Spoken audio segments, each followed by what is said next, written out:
오늘 우리가 함께 볼 하나님 말씀은 출애굽기 12장 21절부터 27절까지 말씀입니다.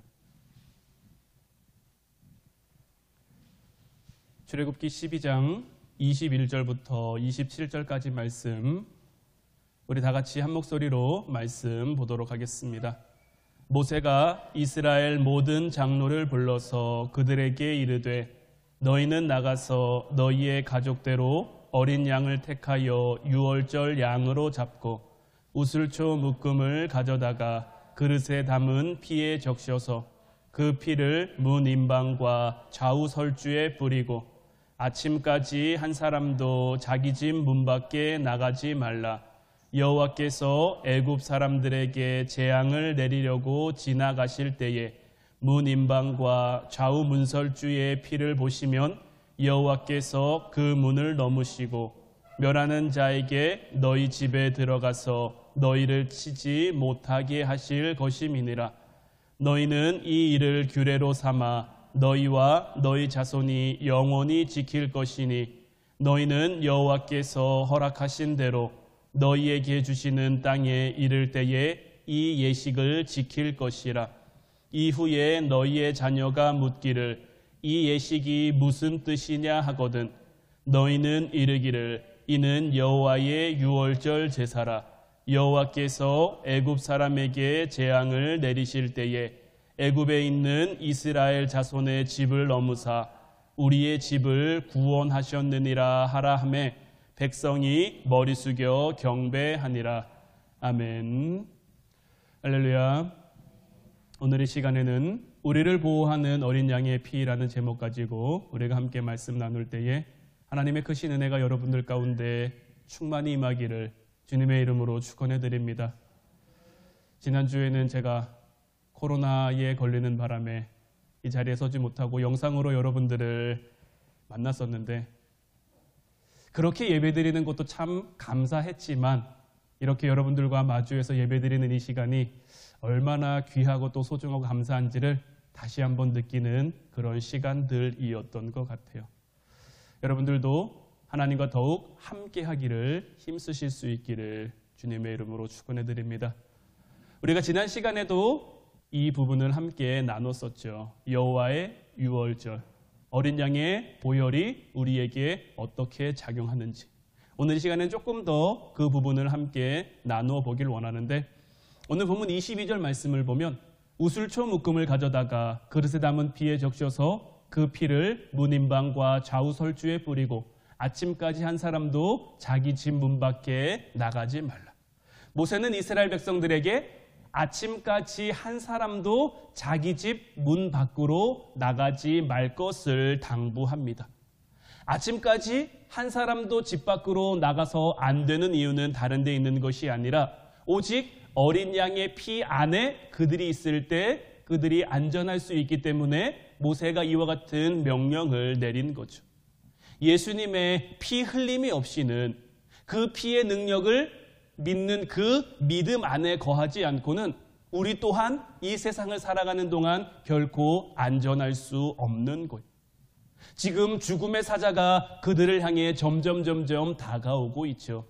이 죽음의 사자는 이스라엘 백성들과 애굽 사람들을 구별하지 않아요. 오직 그들 가운데 하나님이 내리신 명령은 무엇입니까?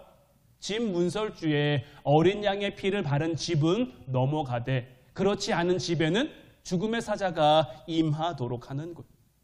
영적인 공격이 극심해지면 극심해질수록 우리는 더욱 어린 양의 피 안에 머무를 수 있어야 하는 것. 그래야 우리는 살 수 있는 거예요. 어린 양의 피가 우리를 보호하고 우리를 살리시는 것. 애굽의 장자들을 죽이라고 명령받은 그 죽음의 천사들, 여호와의 천사는 문설주에 바른 피를 보면 그 집을 들어가지 않았고 그 집을 넘어갔죠. 여기에서 이 유월절이라는 말이 유래가 된 거죠. 유월이란 말은 넘어간다는 뜻이잖아요. 그들이 이스라엘 사람이라서 산 것이 아니라 문설주에 어린 양의 피를 발랐기 때문에 산 것이고 이스라엘 사람이라고 할지라도 하나님 말씀을 따르지 않고 집 문설주에 어린 양의 피를 바르지 않으면 죽음의 사자가 그들 가운데 임했고 또 반대로 애굽 사람이라고 할지라도 하나님 말씀을 따라 그 집 문설주와 좌우임방에 어린 양의 피를 바른 애굽 사람들, 실제로 애굽 사람들 중에서도 지금 9번의 재앙이 그들 가운데 임했잖아요. 첫 번째 재앙부터 아홉 번째 재앙까지 사람의 힘으로 감당할 수 있는 재앙은 아무것도 없었고요. 그들이 아무리 자기들에게 신하게 자기를 구원해달라고 부르짖고 간구하고 요청해도 자기들의 신은 감감무소식이고, 더더군다나 애굽 땅에 내려진 9번째 재앙이 무엇입니까?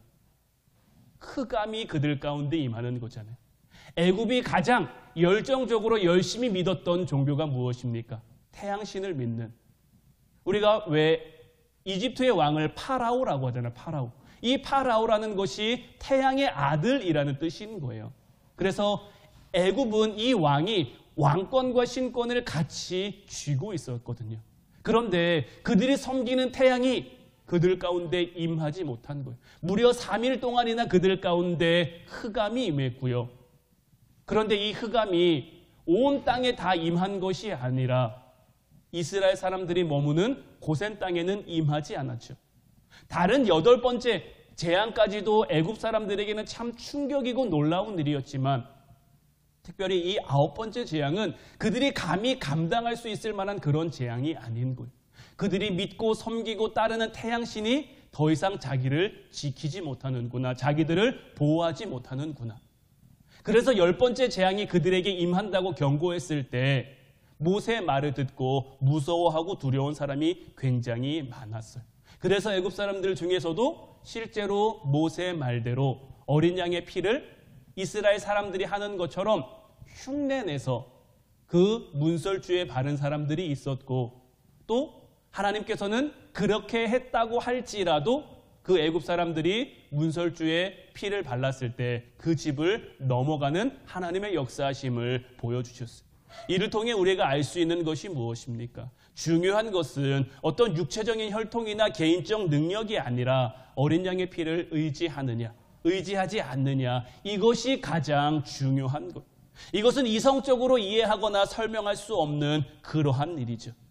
우리도 험한 세상을 살아가면서 항상 위험에 노출돼 있고 어려움 가운데 우리가 처할 때가 참 많아요. 그러나 어린 양의 피로, 어린 양의 보혈로 우리가 덮여 있으면 하나님의 백성들을 향해 하나님께서는 특별한 보호막을 쳐주신다라는 거죠. 10번째 재앙이 있기 전 하나님께서는 이 9번의 재앙을 통해서 이스라엘 백성들에게, 또한 애굽 사람들에게 이 부분을 확실하게 보여주신 거예요. 이스라엘 사람들이 사는 그 땅에는 재앙이 내리지 않고 애굽 사람들이 사는 땅에만 재앙이 내린 것. 출애굽기 8장 21절 22절 말씀을 보면, 내가 만일 내 백성을 보내지 아니하면 내가 너와 내 신하와 내 백성과 내 집들에 파리떼를 보내리니 애굽 사람의 집집에 파리떼가 가득할 것이라. 그들이 사는 땅에도 그러하리라. 그날에 나는 내 백성이 거주하는 고센 땅을 구별하여 그곳에는 파리가 없게 하리니 이로 말미암아 이 땅에서 내가 여호와인 줄을 내가 알게 될 것이라. 하나님께서는 파리떼의 재앙을 애굽 사람들 가운데 보내시면서 분명하게 말씀하시는 거예요. 내 백성을 내가 구별할 것이야. 하나님께서는 하나님의 말씀을 따르는 하나님의 백성을 분명하게 구별하실 것이라고 말씀하셨어요. 이뿐만이 아니죠. 출애굽기 9장 6절 말씀도 보면, 이튿날에 여호와께서 이 일을 행하시니 애굽의 모든 가축은 죽었으나 이스라엘 자손의 가축은 하나도 죽지 아니한지라. 애굽의 가축이 전염병으로 인해 죽임을 당했단 말이에요. 그런데 이스라엘 사람들이 거하는 그 땅에 있는 가축들은 하나도 죽지 않은 거죠. 출애굽기 9장 26절 말씀도 마찬가지입니다. 이스라엘 자손들이 있는 그곳 고센 땅에는 우박이 없었더라. 정말 주먹만한 불 우박이 애굽 온 땅에 내려서 밭에 있는 농작물들을 다 망가뜨리고 있는데, 이스라엘 사람들이 머무는 이 고센 땅에는 그 우박이 내려지지 않는 것. 좀 전에도 말씀드렸습니다만 출애굽기 10장 22절 23절 말씀 보면, 모세가 하늘을 향하여 손을 내밀매 캄캄한 흑암이 3일 동안 애굽 온 땅에 있어서 그동안은 사람들이 서로 볼 수 없으며 자기 처소에서 일어난 자가 없으되 온 이스라엘 자손들이 거주하는 곳에는 빛이 있었더라. 하나님께서는 이와 같은 9번째까지 재앙을 통해서 분명하게 하나님의 백성들을 향해 하나님의 백성들을 구원하시는 모습, 구별하시는 모습을 보여준 거죠. 이를 통해서 이스라엘 백성들은 하나님의 하나님 되심을 온전히 깨달을 수 있었던 것이고요. 애굽 사람들도 마찬가지로 하나님이 참 신이시구나, 하나님이 하나님이시구나 라는 것을 알 수 있게 된 거예요. 창세기 26장 12절 말씀을 보면 이삭이 그 땅에서 농사하여 그 해에 100배나 얻었고 여호와께서 복을 주시고, 이삭이 농사를 졌는데요, 그 해에 100배나 얻었대요. 이 이삭이 농사에서 100배나 되는 축복을 얻은 그 배경을 살펴보면 더 놀라워요. 그 땅에 기근이 들었어요. 이삭이 그랄이라는 곳에 거주하고 있었거든요. 그 땅에 기근이 심하게 들었어요. 그래서 사실 이삭이 애굽으로 갈까 말까 고민하고 있었는데 하나님께서 이삭을 향해 애굽으로 가지 말라 그랬거든요. 그래서 이삭은 애굽으로 내려가지 않고 그랄 땅에 머물며 하나님 말씀을 따라서 농사했는데 그 해에 100배나 되는 축복을 얻었어요. 지독한 불경기라서 심한 기근이 이 땅에 임해서 그저 살아남기만 해도 감지덕지인데 하나님의 사람 이삭이 그 해에 100배나 되는 축복을 얻었으니 그것을 바라보는 사람들에게 얼마나 충격적이었을까요? 반대의 경우도 있었죠. 창세기 12장 10절 말씀 보면 그 땅에 기근이 들었으므로 아브라함이 애굽에 거류하려고 그리로 내려갔으니 이는 그 땅에 기근이 심하였습니다. 아브라함 때에도 그 땅에 심한 기근이 들어서 아브라함이 애굽에 내려갔어요. 기근이 심하니 애굽에 내려간 거예요. 그냥 우리가 생각했을 때 지극히 상식적인 일이에요. 기근이 심했으니 기근을 피해가는 것이 당연한 것 아닙니까? 그런데 하나님의 뜻을 떠나 기근을 피해 떠나 애굽에 간 이 아브라함에게 어떤 일이 일어납니까? 그의 아내를 누이라고 속이는 그 마음의 불안함, 하나님과 함께 이 땅에 오기까지 얼마나 많은 일들이 있었고 그 일들 가운데 하나님이 얼마나 그들을 지켜주셨습니까? 얼마나 함께 해주셨습니까? 그때는 담대했는데, 그때는 당당했는데 애굽에 내려가 그 애굽 사람들이 사는 세상 사람들과 똑같은 방법으로 세상 사람들 틈에 살아가다 보니 그 마음의 불안함과 그 마음의 두려움, 그러니 아리따운 자기 아내를 누이로 속여 실제로 아내를 빼앗길 뻔했잖아요. 물론 하나님께서 도와주셔서 그 위험과 어려움에서 벗어나긴 했습니다마는 이삭에게서 나타난 그 모습과는 좀 상반된 모습인 거죠. 오늘날 우리들의 삶도 마찬가지예요.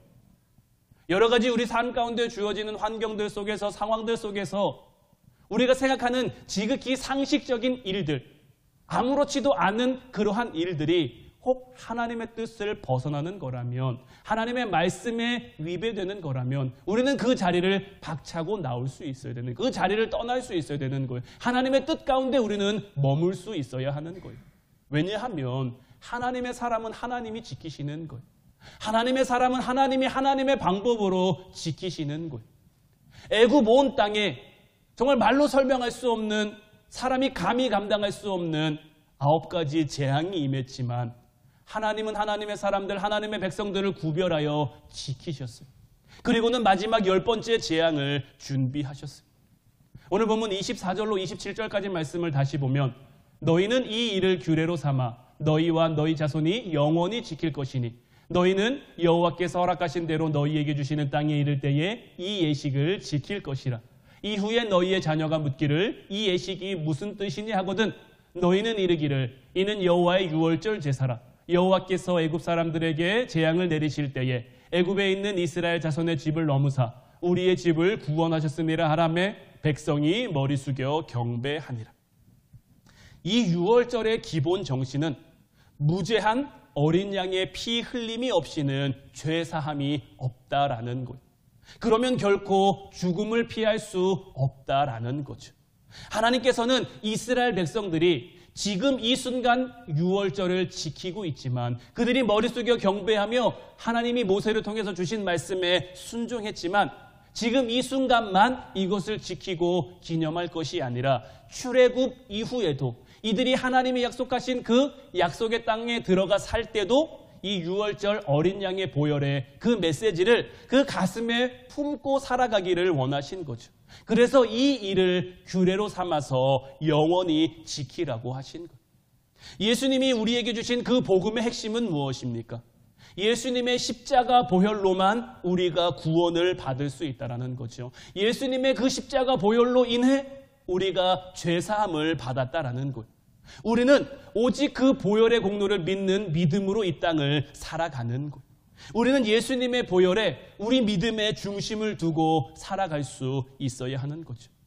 출애굽기 12장 42절 말씀을 보면 이 밤은 그들을 애굽 땅에서 인도하여 내심으로 말미암아 여호와 앞에 지킬 것이니 이는 여호와의 밤이라 이스라엘 자손이 다 대대로 지킬 것이니라. 이날 밤을 가리켜 하나님은 무엇이라고 말씀하고 계십니까? 여호와의 밤이다라고 말하고 있는 거예요. 이 말은 무엇입니까? 하나님께서 특별한 역사를 그들 가운데 행하신 밤이라는 뜻이에요. 하나님의 심판이 애굽 온 땅에 임했어요. 심판이라는 것은 무엇입니까? 악한 자는 멸하고 그 하나님의 말씀을 하나님의 백성은 살리는 이중적인 그러한 성격을 가지고 있는 거죠. 악한 자 그리고 하나님 백성의 차이는 무엇입니까? 누가 더 착한가? 누가 더 뛰어난가의 문제가 아닙니다. 하나님의 말씀에 순종하느냐 안 하느냐의 문제인 거예요. 누가 어린 양의 피로 보호를 받고 있느냐 받고 있지 않느냐의 문제인 거예요. 출애굽기 12장 31절 32절 말씀 보면 밤에 바로가 모세와 아론을 불러서 이르되 너희와 이스라엘 자손은 일어나 내 백성 가운데서 떠나 너희의 말대로 가서 여호와를 섬기며 너희가 말한 대로 너희 양과 너희 소도 몰아가고 나를 위하여 축복하라 하며 바로와 신하들이 정말 설마 했던 이 끔찍한 일이 그들 가운데 임하게 된 거죠.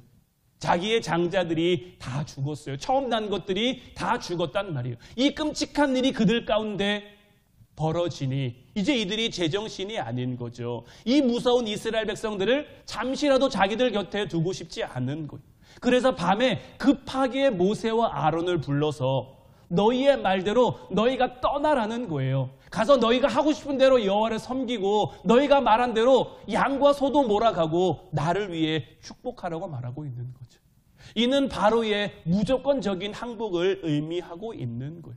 지금까지 바로가 이스라엘 백성들을 향대로 모세를 향대로 하나님을 향대로 얼마나 많이 딜했습니까?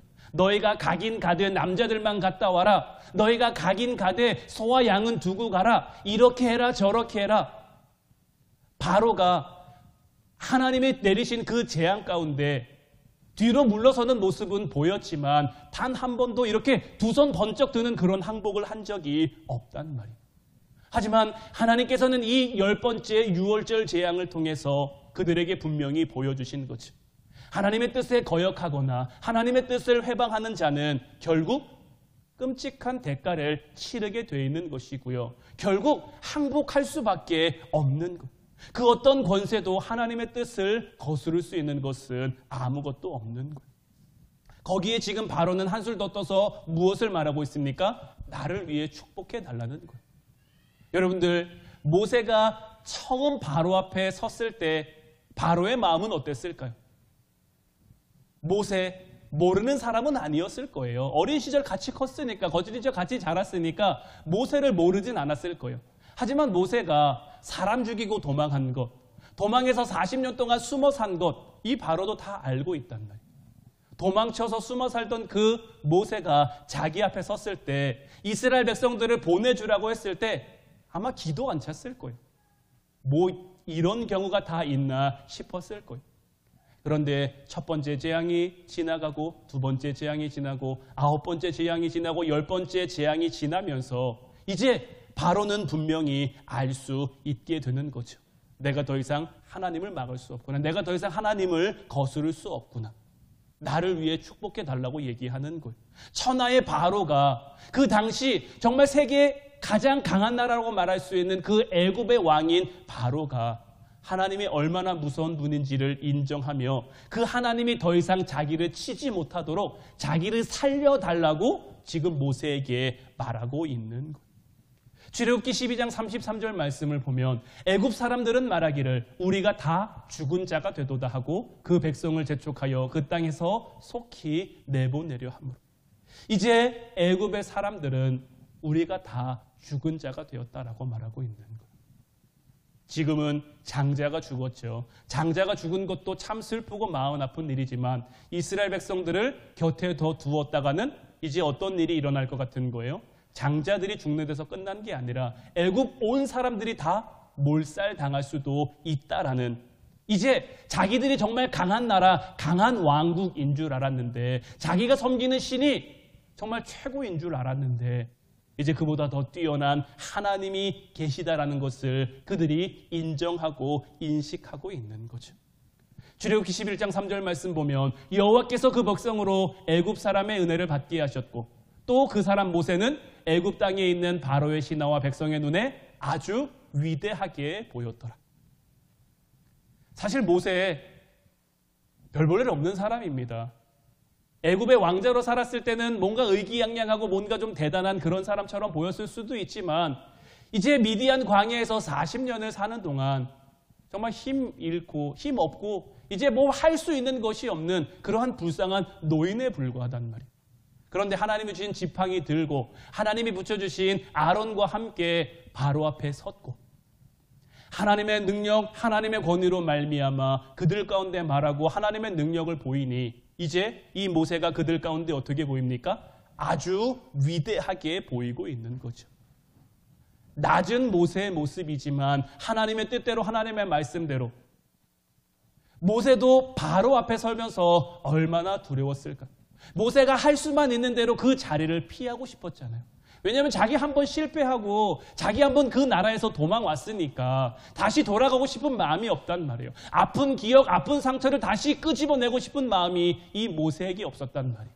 그래서 나는 입이 뻣뻣한 사람이고 나는 능력이 없는 사람이고 나는 둔한 사람이고 그래서 할 수만 있는 대로 그 자리를 피하려고 했지만 하나님과 함께 애굽에 돌아왔고 하나님과 함께 함으로 애굽에 나타나 바로와 그 신하들과 백성들 앞에 서니 하나님께서 그를 높여주신 거예요. 누가 그를 억지로 세워준 것이 아니라 억지로 만들어준 것이 아니라 하나님이 그를 통해 역사함으로 애굽 사람들이 가장 두려워하는 인물이 되어버린 거죠. 6월절 어린 양의 피에는 능력이 있음을 믿는 여러분들이 되시기를 바랍니다. 그러나 우리가 이 6월절 어린 양의 피 그리고 그 능력을 우리가 믿고 사용하지 않으면 아무런 소용이 없는 거예요. 하나님이 우리에게 베풀어 주신 그 어린 양의 능력이 아무리 강해도 아무리 커도 우리가 믿고 쓰지 않으면 다 그것은 무용지물이 될 수밖에 없는 거예요. 그리스도의 피는 우리를 보호하는 방어 무기이자 동시에 우리를 유혹하고 우리를 대적하는 원수 마귀를 무너뜨릴 수 있는 공격 무기이기도 한 거예요. 따라서 우리는 우리의 일상생활 가운데 보혈의 능력이 끊임없이 흐를 수 있도록 해야 하는 거예요. 마귀가 자꾸만 우리의 생각에 우리의 마음에 음란하고 부정적이고 누군가를 미워하고 우울하고 악한 것을 심으려 할 때에 그런 것들을 통해 우리를 넘어뜨리려고 할 때에 그런 것들을 통해 우리를 시험하고 미혹하려 할 때에 보혈의 능력을 선포할 수 있어야 하는 거죠. 우리 삶의 영역에 우리의 가정에 우리가 일하는 일터와 기업과 여러 곳들 위에 보혈의 능력을 우리는 늘 선포하며 살아갈 수 있어야 하는 것. 히브리서 10장 19절 20절 말씀을 보면 그러므로 형제들아 우리가 예수의 피를 힘입어 성소에 들어갈 담력을 얻었나니 그 길은 우리를 위하여 휘장 가운데로 열어놓으신 새로운 살 길이요 휘장은 곧 그의 육체니라. 우리가 어린 양의 보혈의 그 권세를 주장하며 선포하며 우리의 옛사람을 주님의 십자가 앞에 내려놓을 때 우리의 생각, 우리의 옛 자아를 주님 앞에 내려놓을 때 우리는 그 자리에서 하나님이 우리를 새롭게 하시는 것을 우리를 다시 소성케 하시는 것을 체험하게 될 거예요. 우리가 예수님의 피를 힘입어 성소에 들어갈 담력을 얻었다라는 말이 무슨 뜻입니까? 예수님의 피가 우리의 기도로 하여금 하늘에 닿게 한다라는 거예요. 구약 사람들을 예수님이 십자가를 지시기 이전에 그 사람들은 하나님께 나아갈 수 있는 방법이 없었어요. 그저 제사장을 통해 맡기는 수밖에 없었어요. 하나님이 정말 내 재물을 받으시는지, 하나님이 정말 내 제사를 받으셨는지 그것을 확인할 방법이 없었어요. 그냥 하는 걸로 끝이었단 말이에요. 그러다 보니까 형식적으로 드리는 경우도 점점 많았고, 예수님 때는 이제 그 재물을 매매하고 장사하는 그러한 나쁜 행위들이 참 만연해 있었잖아요. 하지만 예수님이 십자가를 지심으로, 우리를 위해서 십자가 위에서 피 흘려주심으로 우리가 성소에 들어갈 수 있게 된 거예요. 성소는 하나님의 임재가 나타나는 곳이죠. 이제 우리는 예수님의 피를 힘입어 하나님을 만날 수 있게 된 거예요. 하나님과 대화할 수 있게 된 거예요. 이를 향한 확실한 믿음이 우리에게 있어야 하는 거예요.